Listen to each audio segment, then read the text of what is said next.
காலை வணக்கம். இது ஒரு கொலை வழக்கு சந்தர்ப்ப சாட்சியங்கள் வச்சு சர்க்கம்ஸ்டான்ஷியல் எவிடன்ஸை வச்சு கீழ்கோர்ட்டில் கன்விக்ஷன் கொடுக்குறாங்க. ஹைகோர்ட்டு கன்ஃபார்ம் பண்ணுது, சுப்ரீம் கோர்ட் விடுதலை பண்ணுது. A R 2025, supreme court 2538. A R 2025, supreme court 2538. Padmam Bihar versus state of Orissa. இந்த கேஸில் இறந்து போனவரும் குற்றவாளியும் மற்றும் PW12 இவங்கெல்லாம் நதியில் நீந்துறாங்க, குளிக்கிறாங்க. அதுக்கப்புறம் டிசீஸ்டும் குற்றம் சாட்டப்பட்டவரும் முந்திரி தோட்டத்துக்கு போகிறாங்க, முந்திரி கொட்டையை பொறுக்கிறதுக்கு.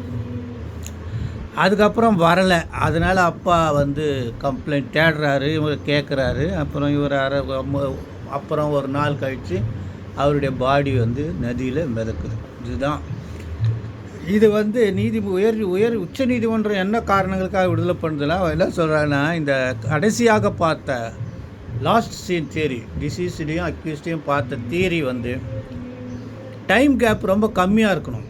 அவர் பார்த்த நேரத்துக்கும் கொலை நடந்த நேரத்துக்கும் இடைப்பட்ட நேரம் டைம் இதில் அதிகமாக இருக்குது.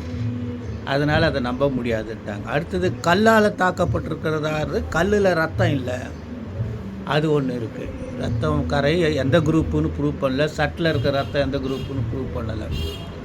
அடுத்தது என்ன சொல்கிறாங்கன்னா, இந்த கொலைக்கான காரணம் தன்னுடைய மனைவி மேலே இருக்கிற சந்தேகத்தை, அவருடைய கற்பு மேலே இருக்கிற சந்தேகத்தால் உச்சநீதிமன்றம் கற்பு மேலே சந்தேகம் இருந்தால் மனைவியை தான் கொலை பண்ணியிருப்பார்.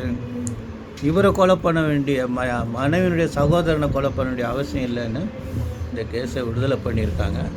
இதில் இந்த சர்க்கம்ஸ்டான்ஷியல் எவிடன்சஸ் தண்டனை கொடுக்கணும்னா என்ன சொல்கிறாங்கன்னா, தீர்மானமான முடிவுக்கு வருகின்ற அளவுக்கு அந்த சந்தர்ப்ப சாட்சியங்கள் இருக்கணும்.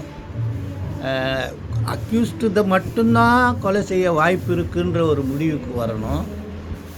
அதுக்கப்புறம் அக்யூஸ்டோட குற்றம் செய்ததுக்கான காரணம் இதரங்கள் அந்த சாட்சியங்களோடு ஒத்து போயிருக்கணும்.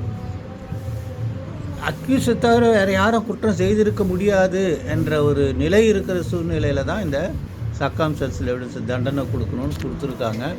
இது Padmam Bihar versus state of Orissa.